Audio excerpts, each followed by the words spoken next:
तो पंच केदारों में से दूसरा केदार मध्य महेश्वर वही जगह जहां भोलेनाथ का मध्य भाग यानी कि नाभि धड़ प्रकट हुआ था। इस यात्रा को शुरू करने से पहले मैं आपको बता दूं, मैं उम्मीद करता हूं कि यह यात्रा आपके दिमाग से सारी नेगेटिव एनर्जी निकाल कर और आपकी आत्मा को, दिमाग को तृप्त कर देगी। तो हमारी यात्रा शुरू होती है लखनऊ से। लखनऊ से हम लोग ट्रेन से पहुँचे हरिद्वार।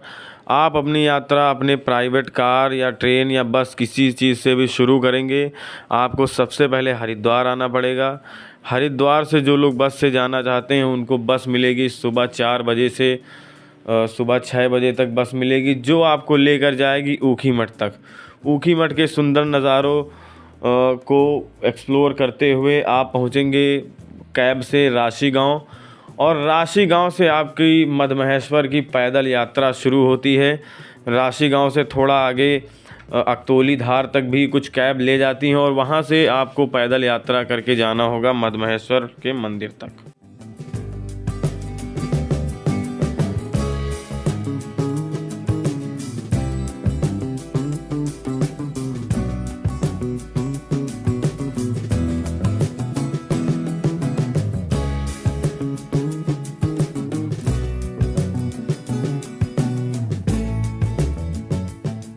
तो हम लोग आ चुके हैं ऊखीमठ बस से। हरिद्वार से हमने बस पकड़ी थी, ऊखीमठ आ गए हैं। और बहुत ही प्राइवेट इन्फॉर्मेशन आपसे शेयर करना चाहूँगा कि यहाँ आकर आप समोसा, चटनी, चाय के चक्कर में ना पड़ें।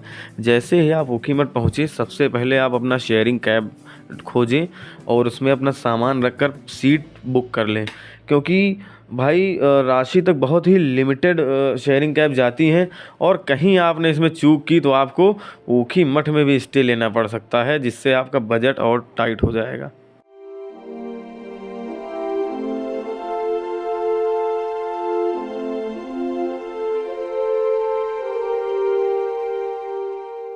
ऊखीमठ से राशि होकर हम लोग पहुँचे अकतौली धार, और यहाँ के बेहतरीन नज़ारों का लुत्फ़ उठाते हुए हम लोग, और रास्ते में लगभग 32 किलोमीटर का डिस्टेंस कवर करने में हम लोगों को लग गए 1.5 घंटे। वो ऊपर नीचे दाएं बाएं वाले वो रास्ते, सफ़र का मज़ा ही आ गया। और अब हम लोग अकतौली धार के नज़ारों को पूरी तरीके से फ़ील करते हुए और इन पहाड़ों को निहारते हुए, और ये नदी जो एकदम दूध की धारा की तरह बहती हुई, और अब ये हम लोग पहुँचे होटल माउंटेन व्यू। यहाँ पर हम लोगों ने अपना पहला स्टे लिया, क्योंकि कल सुबह पैदल यात्रा यहीं से शुरू होगी। और ये हमारे होटल के जो ओनर थे दिलबर बिष्ट भैया और सुशीला भाभी, जो कि बहुत ही अच्छे स्वभाव और नेचर के थे, जिनकी खूबसूरती देखते ही बनती थी। और ये बालकनी का नज़ारा देखिए, और हमारा कॉर्नर वाला रूम, और उसके अगल बगल जो हरियाली, जो खेत, छोटी छोटी झाड़ियाँ, उनकी खूबसूरती देखते ही बनती थी। और ये हमारा बेहतरीन रूम जिसमें हम लोगों ने स्टे किया, और ये हमारे मित्र मंडली। और ये वॉशरूम हमारे रूम का बहुत ही सुंदर, प्यारा और साफ़, और गीज़र भी लगा हुआ है, गर्म पानी की भी पूरी व्यवस्था है। तो मैं आपको सजेस्ट करूंगा कि जब भी आप आएँ तो द माउंटेन व्यू होटल में ही अपना स्टे लें। सुबह के बज चुके हैं 7 और हम लोग शुरू कर रहे हैं अपनी मध्य महेश्वर धाम की पैदल यात्रा।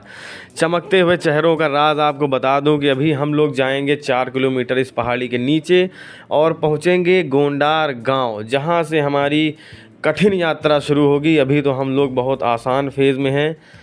दोस्तों, हम लोग अपनी यात्रा में आगे बढ़ते हुए पहुंच चुके हैं पहले झरने के पास, और इस झरने का नाम है भीमसी झरना। बहुत ही खूबसूरत और प्यारा नज़ारा। शायद मुझे लगता है आपको मेरी आवाज़ भले बेहतर सुनाई न दे रही हो, लेकिन इस झरने की आवाज़ आपको बहुत ही बेहतर और बहुत ही प्यारी सुनाई दे रही होगी, और शायद यही ज़रूरी भी है। देखिए कैसे रोड के नीचे से निकलता है झरना, बहुत ही खूबसूरत नज़ारे।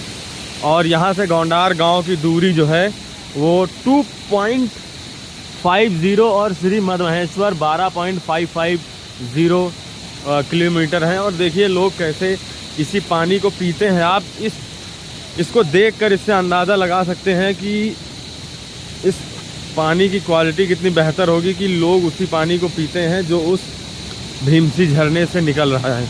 और इस भीमसी झरने को के और भी पार्ट है, जैसे देखिए दूसरा पार्ट इसका ये है। Wow, what a wonderful view, देखकर पूरा मन प्रसन्न हो गया है। कितना बेहतरीन और लाजवाब झरना। और शायद आप एक चीज़ को नहीं फील कर पाएंगे, जो इस झरने से कुछ पानी की बूंदें मेरे चेहरे पर पड़ रही हैं और मेरे हाथों को छू कर गुजर रही हैं, वो शायद ही आप इस वीडियो में महसूस ना कर पाएँ। उसके लिए केवल एक ही रास्ता है कि आपको इस मद्महेश्वर के ट्रैक पर आना ही होगा। देखिए झरना मेरे भाई, अगर ज़िंदगी में ये सब आपको फील करना है ना, तो आपको निकलना होगा अपने घरों से और आना होगा। देखिए कैसे रैम्बो बन रहा है।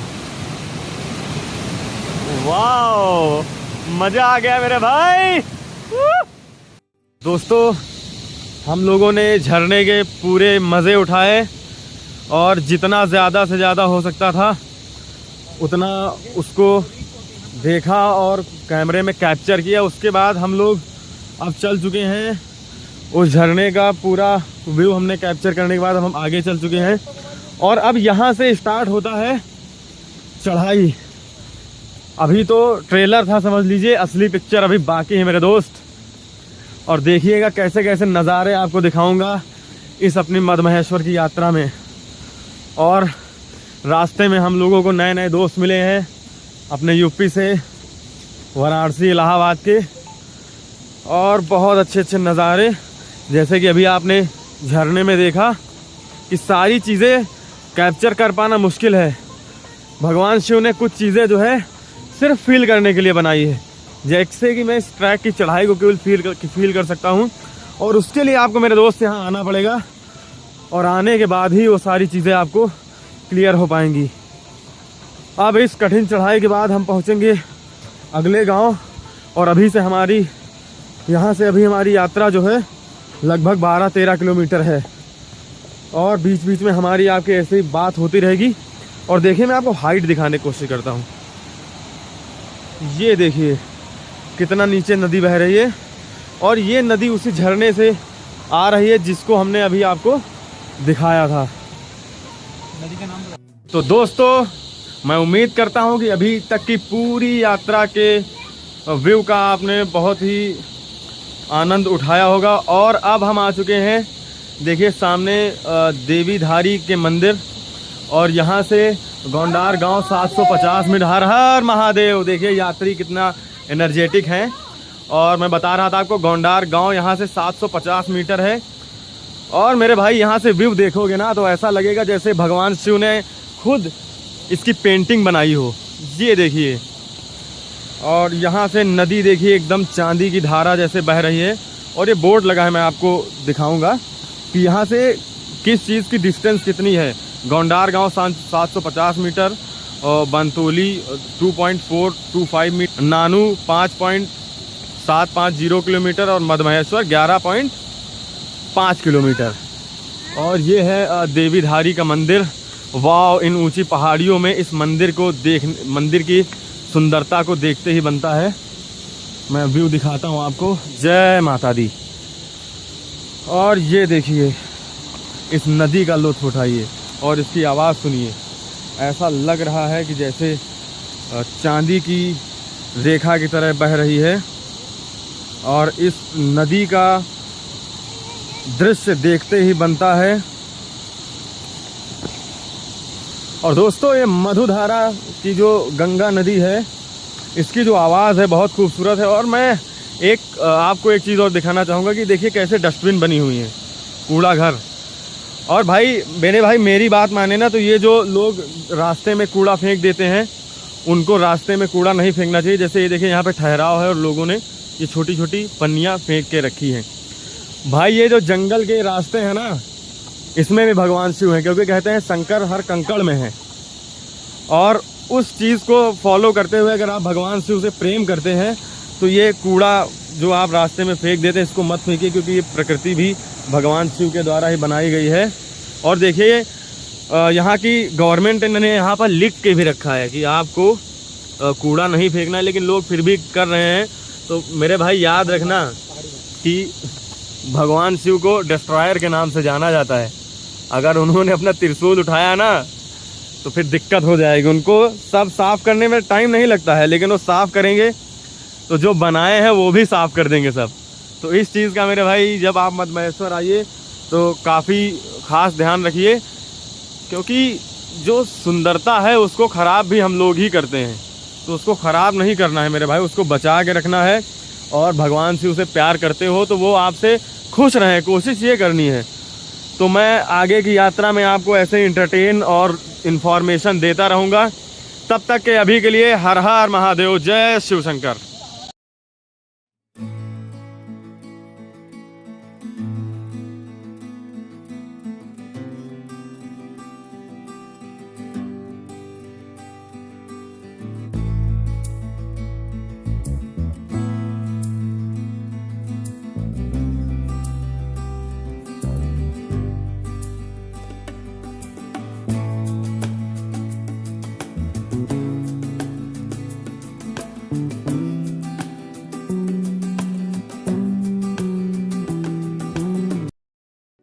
तो दोस्तों हम अपनी इस यात्रा में आ चुके हैं गोंडार गांव, जो कि अगतौली से 4 किलोमीटर की डिस्टेंस पर है। और ये मधुगंगा के किनारे बसा हुआ बहुत सा प्यारा और एक बड़ा गांव है। मतलब अगर पहाड़ों के हिसाब से कहें तो ये बड़ा ही गांव है। और इस गांव की सुंदरता देखते ही बनती है। और इस गांव में देखिए एक बहुत ही अच्छा मंदिर भी बना हुआ है। अगर आप जाना चाहें तो वहाँ भी जाके दर्शन कर सकते हैं और वहाँ के व्यू का लुत्फ़ उठा सकते हैं। और पहाड़ों में आए अगर आप मैगी न खाएं तो फिर क्या ही बनता है। और हम ठहरे मैगी के दीवाने, और हम लोगों ने एक छोटी सी दुकान पर इस गांव के मैगी खाई और कुछ थोड़ी देर आराम किया, क्योंकि 4 किलोमीटर हम लोग चलकर काफ़ी थक चुके थे। और ये है हमारी टीम जो कि अभी रेस्ट पोजीशन में है।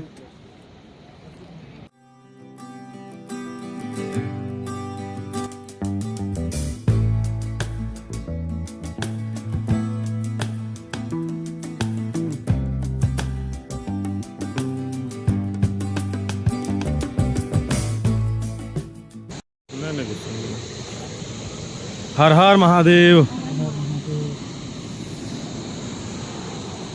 ये देखिए कैसे घास लेके जा रही हैं यहाँ के लोकल लोग। और मैंने पहाड़ों पे आके एक चीज़ एक्सपीरियंस की है कि पुरुषों से ज़्यादा यहाँ की महिलाएं बहुत काम करती हैं, बहुत ही मेहनत के साथ। और मोस्टली यहाँ की जो औरतें हैं वही सारे मेन काम या खेतों के काम संभालती हैं। तो ये रास्ता जो मैंने अभी कवर किया है ये अभी नया नया बना है। तो आप अगर आते हैं तो यहाँ पर बहुत ही केयरफुली और ध्यान से, क्योंकि आप देख सकते हैं ये इस रास्ते पे चल रहे हैं हम लोग, और ये बगल में ही खाई है और इतनी गहरी खाई है कि कम से कम होगा एवरेज 100 मीटर ऊपर। और ये अभी बहुत ही मतलब जल्दी ही ये लैंडस्लाइडिंग हुई है, जिसकी वजह से रास्ता ख़राब हुआ है। ये तो बात मैं बता ही चुका हूँ आपको। और देखिए मैं अभी फिसलने से बचा, और मेरे भाई लोग बहुत सपोर्ट करते हुए, और इसी तरह आप भी प्यार बनाए रहिए। और भगवान शिव के दर्शन बहुत ही जल्दी होंगे। शायद शाम तक मैं आपको भोलेनाथ से मिलाऊं।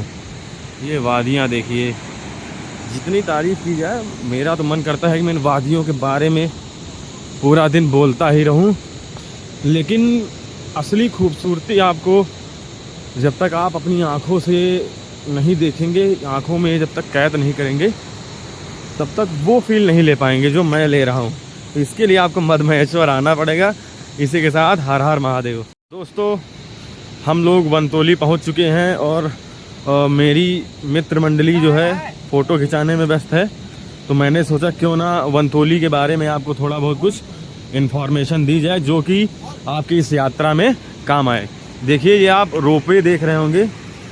तो जब बाढ़ आया था तो ये पूरा यहाँ पे पुल जो है टूट गया था। तो उसके बाद यहाँ पे रोपवे से लोग इस तरफ से उस तरफ जाते थे। एक लोग उधर बैठते थे, रस्सी से खींचते थे, तो एक आदमी यहाँ से बैठ के उधर जाता था, फिर जाके वो वापस आती थी। ये जो ट्रॉली आपको दिख रही है, और इसी तरीके से लोग जाते थे। मैं पूरा आपको दिखाता हूँ कि कैसा ये रास्ता था। ये देखिए, ये पुराना रास्ता आपको दिख रहा है, इधर से सब जाते थे।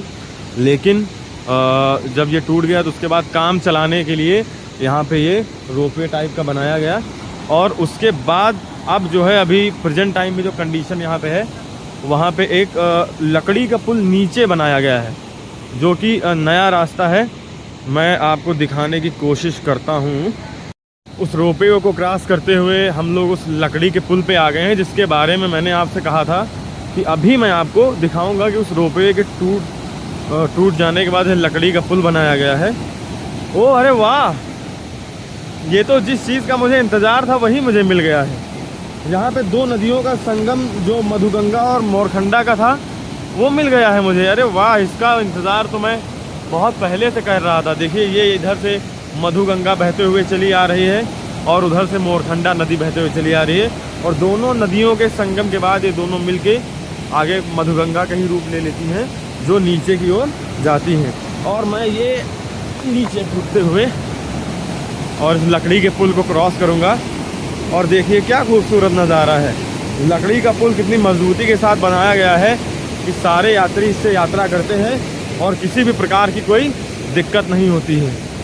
मैंने आपको मधुगंगा तो दिखा दिया था, अब मैं आपको मोरखंडा नदी भी दिखाता हूँ कि मोरखंडा नदी किधर से आती है। वो ऊपर ऊंची पहाड़ी से मोरखंडा नदी आती है। और इस संगम का इंतज़ार मुझे इस यात्रा की शुरुआत से था। और ये देखिए मोरखंडा नदी, वाह कितना खूबसूरत और बेहतरीन नज़ारा है कि दो नदियाँ मिलकर एक में ही समाहित हो जाती हैं और मधुगंगा का रूप लेती हैं। एक ये नदी इधर से आते हुए मधुगंगा, और इधर से मोरखंडा नदी आते हुए, दोनों नदी जो है आपस में मिल जाती हैं। और लकड़ी का पुल जो कि लोअर बंटोली में था, उसको हम लोग क्रॉस करके थोड़ा सा आगे बढ़ते हैं। और यहाँ पर देखिए कैसे लोग नहा रहे हैं। अगर आप यात्रा में आते हैं और उसको और अच्छे से एक्सप्लोर करना चाहते हैं तो यहाँ आकर इस संगम पर लकड़ी के पुल से बहुत ज़्यादा 50 मीटर से आगे आप यहाँ पर अपना खुद का खाना भी बना सकते हैं। देखते हैं भाई लोग कैसे खाना बना रहे हैं। भाई कहाँ से हैं आप? झारखंड। झारखंड से? सारे लोग झारखंड से ही हैं? अच्छा, बाकी सब झारखंड से। अच्छा, वो लीडर हैं। देखिए लीडर, एकदम लीडर लग भी रहे हैं, पूरा एकदम नदी को का पूरा लुत्फ उठाते हुए। और क्या बना रहे हैं भैया? पुलाव बना रहे हैं। वाह, मज़ा ही आ गया ऐसे नज़ारे देखकर कि कैसे लोग अपनी लाइफ एक्सप्लोर कर रहे हैं यहाँ पर। और नदी में नहाने के बाद बढ़िया भैया लोगों ने पुलाव बनाया है, और उसके बाद इसको खाएंगे और अपनी यात्रा एंजॉय करेंगे। हर हर महादेव भैया। हाँ। और इसी के साथ साथ आपको और बताऊं कि अभी हम लोगों को इस पहाड़ी के पीछे जाना है। मतलब आगे ये रास्ते हंसते हंसते नहीं कटेंगे और कठिन होते जाएंगे, और हम लोगों की सांसें और फूलती जाएंगी। तो अभी हम लोग 12 किलोमीटर चल चुके हैं और लगभग 6 से 7 किलोमीटर और चलना है। नज़ारे बहुत खूबसूरत देखे। बहुत रात हो चुकी है ट्रैक पे चलते चलते, और हमारी मित्र मंडली ये टार्चे जला के जो है अपनी यात्रा मंगलमय बनाने का प्रयास कर रहे हैं। आपकी टार्च कहाँ है भाई? मेरी टार्च मोबाइल में है भाई जी। तो मोबाइल की टार्च जलाइए। ये टार्च चार्ज कर रहे हैं क्या? जय भोलेनाथ।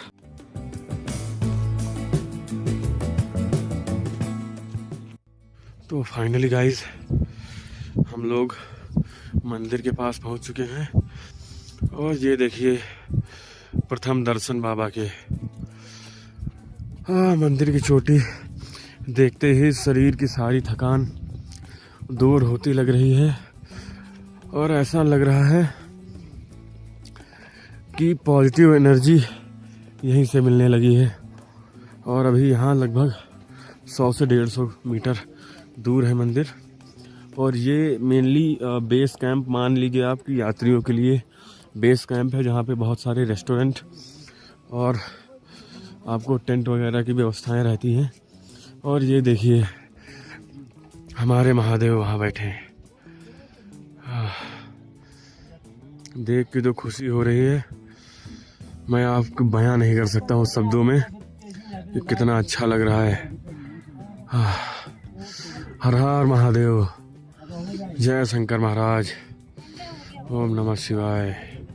तो शिव भक्तों, फाइनली हम लोगों ने मद महेश्वर धाम के दर्शन कर लिए हैं और दर्शन करने के बाद जो एनर्जी, पॉजिटिव एनर्जी फील हो रही है उसके बारे में बता पाना काफ़ी मुश्किल, बहुत अच्छा लग रहा है।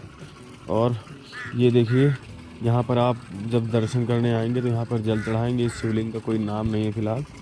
और ये देखिए गंगा धारा बहती हुई, यही जल जो है अंदर मंदिर पर चढ़ाया जाता है जब आरती के टाइम। और जब आप भी आएंगे प्रसाद चढ़ाने तो इसी कुंड का ही जल चढ़ाएंगे। और ये मंदिर के पीछे का पूरा आप देखिए चोटी है और ये बहुत ही प्यारा नज़ारा। और ये अदक कुंड जो कि आपको मंदिर के लेफ़्ट साइड में मिलेगा, अदक कुंड, इसके भी आप दर्शन करेंगे। और उसके बाद में मंदिर के पीछे आपको छोटे छोटे शिव जी के बहुत प्यारे प्यारे मंदिर मिलेंगे। इनका दर्शन करना आप जब भी यहाँ आए तो इनके दर्शन करना ना भूलें। और ये देखिए, ये है मंदिर के पीछे का नज़ारा, ये मैं दिखा रहा हूँ आपको। ये देखिए, ये गौरी शंकर मंदिर, इसके भी दर्शन ना करने भूलें। और पितृशिला, इसके भी दर्शन करना बहुत ज़रूरी है। और ये पार्वती मंदिर। और उसके साथ में एक और आपको इम्पोर्टेंट चीज़ दिखाता हूँ, सरस्वती कुंड।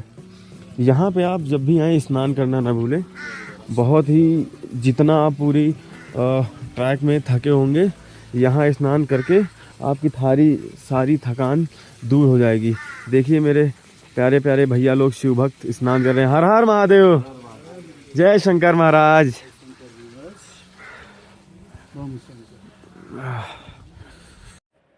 तो दोस्तों, हमारा ये मद महेश्वर का ट्रैक यहीं पर समाप्त होता है और उम्मीद करते हैं कि आपको यह बहुत पसंद आया होगा। और अगले वीडियो में हम आपको दिखाएंगे कि मद महेश्वर से बूढ़ा मद महेश्वर के रास्ते के कैसे नज़ारे हैं और ऊपर जाकर वहाँ के जो रिफ्लेक्शंस हैं और वहाँ की जो वादियाँ हैं उनसे आपको रूबरू कराएंगे। इसी के साथ जय शंकर महाराज।